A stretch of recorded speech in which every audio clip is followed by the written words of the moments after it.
ginger tea. You know, ginger is an important part of our kitchen in our daily life. But today I'm telling you what's the benefits of ginger tea. If you take regular the ginger tea, the best time is early in the morning before your breakfast. So it will help to open your heart veins. It will improve your metabolism system. It will reduce your cholesterol level.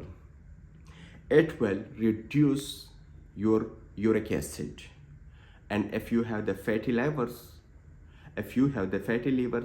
it will finish your fatty livers. Just try this. It's just one single remedy. Just take a piece of ginger, boil it, and the tea is ready. A cup of ginger tea you can drink every early in the morning. Use this for a month and hope you will get very positive results due to this.